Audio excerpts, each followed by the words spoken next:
Say that again. I'm sorry, I didn't catch it. To be able to sit like at a desk in one place and concentrate for a long time. Okay. So one of the functional requirements of to rest is to be able to have something to support your body weight. Otherwise, you have to support your body weight, right? But you know, when I say to have something to support my body weight, I'm simply describing the requirement. I did not say whether it's a box, or it's a table, or it's a chair. So I still leave a lot of possibility open.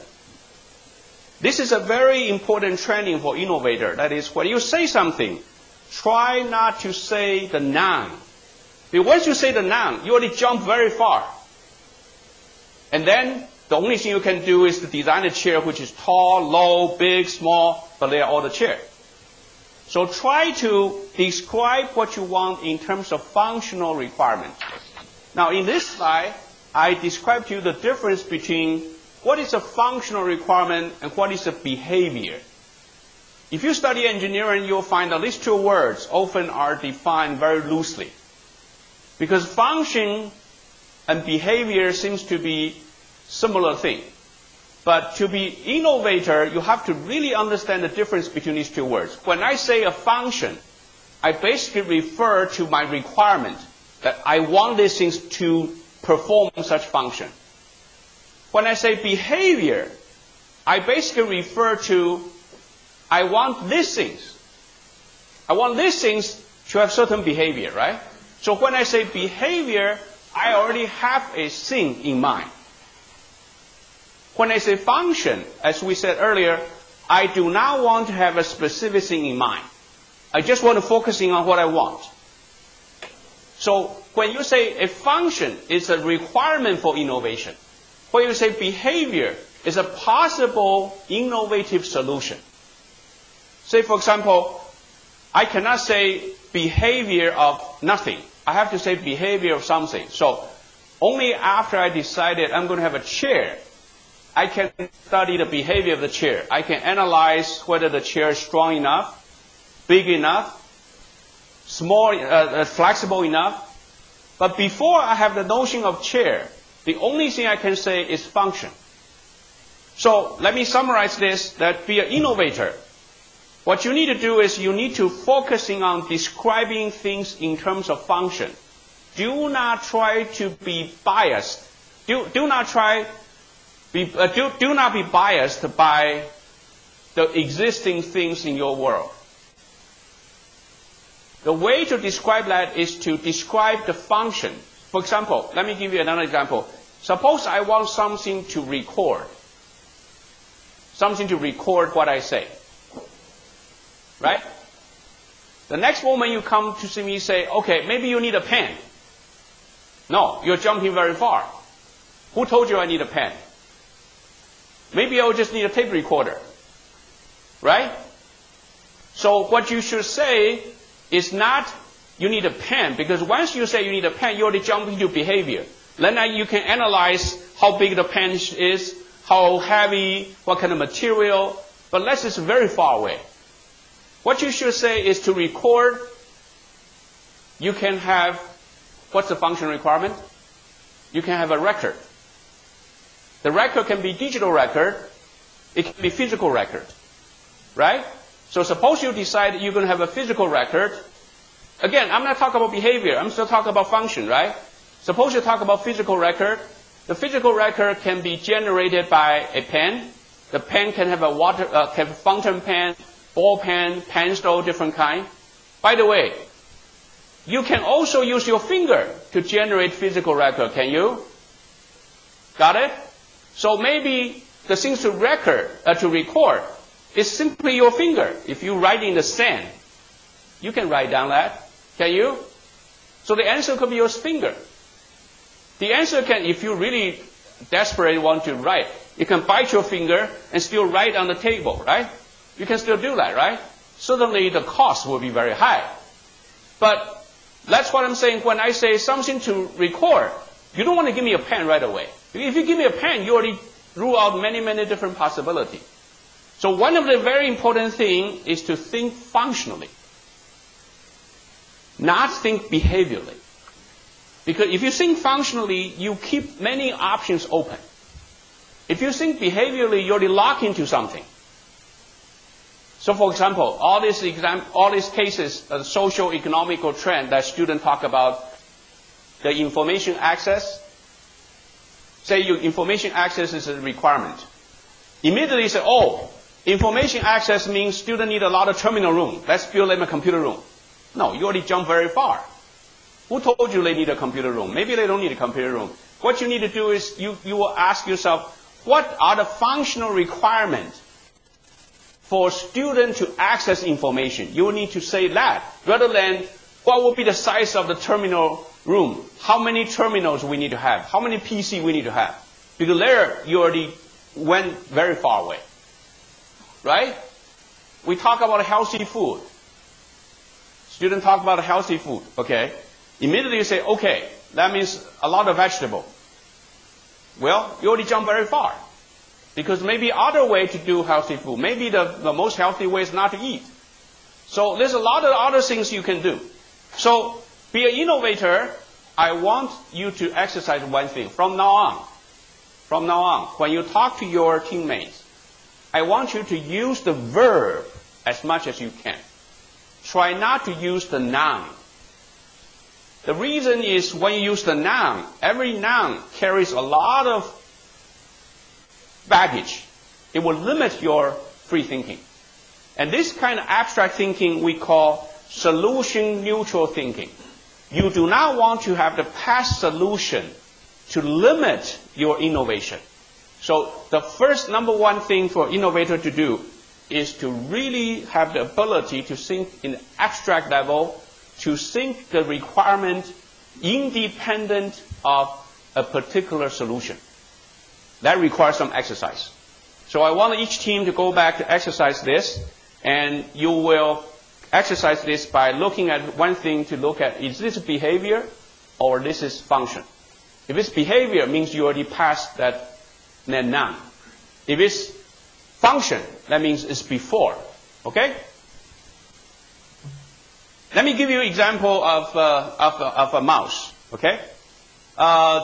People say if it works like a mouse, talk like a mouse, that must be a mouse.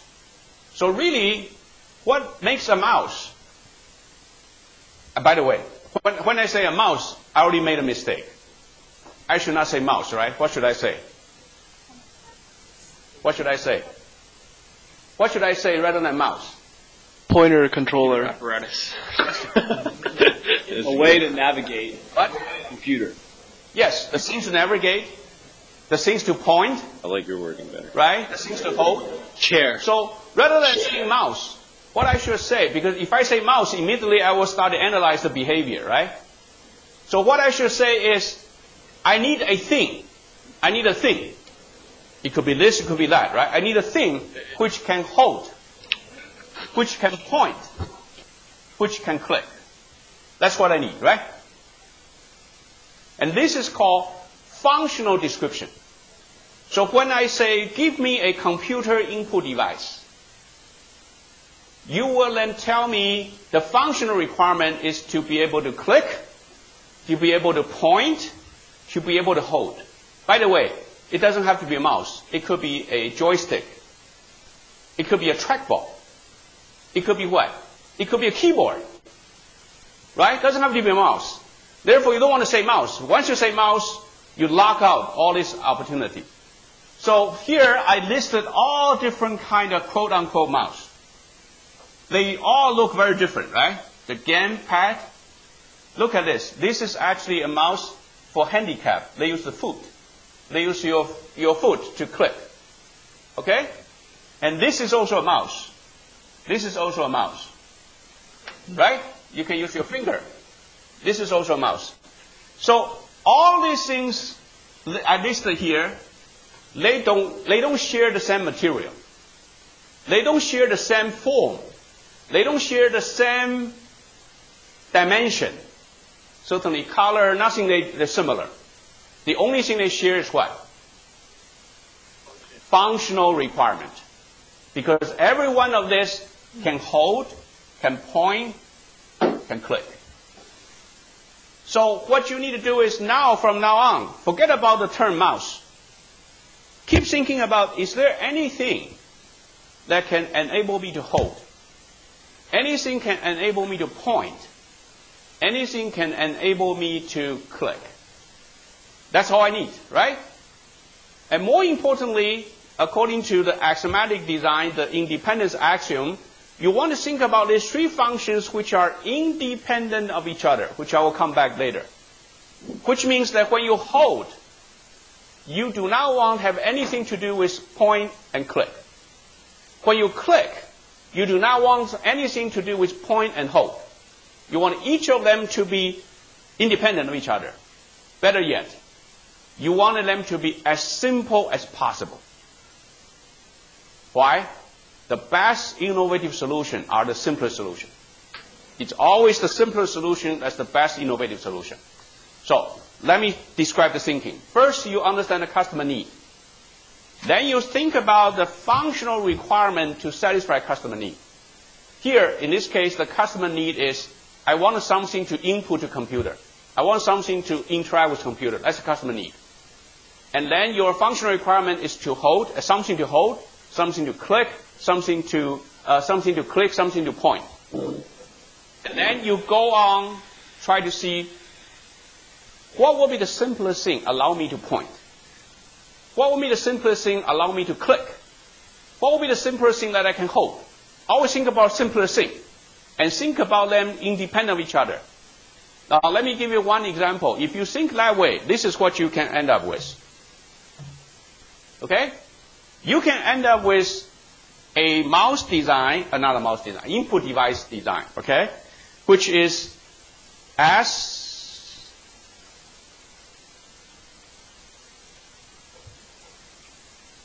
here we go. Which has three functions there: to point, to click, to support, right? Now, as I said, I want each of this module to only do one thing, and I want them to be the simplest one, right? So if you look at to point, what I can have a block, I can have a ball, then I can point, correct? To click, I can have a module, a block, then I can have a button there. That will be clicking, right? To hold is simple. I just want a block. Now, the important thing is once you make them independent of each other in functional space, you can now combine them in any way you want. This almost become what? Become a Lego. You know the Lego you can put together? Let me show you how these things work, okay? Suppose you put the module 2 at the beginning, module 1 in the middle, and module 3 at the end. What is this? What is it? This is a mouse. Can you tell? You said, no, it doesn't look like a mouse. Again, the shape doesn't matter. The function matters. Can you see this is a mouse? This is a mouse, right? Okay. If I flip the middle one to up, what is this? This is a trackball. You see that? It's a trackball. So I can bring this Lego piece, and whenever I want to use this, I will put it a different way. Today I have a trackball, tomorrow I have a mouse. You see how this works? Now, another important thing is, suppose you put them vertically. What is this?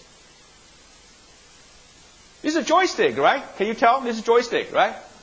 It doesn't look like joystick, but the function is a joystick, right? This is a joystick.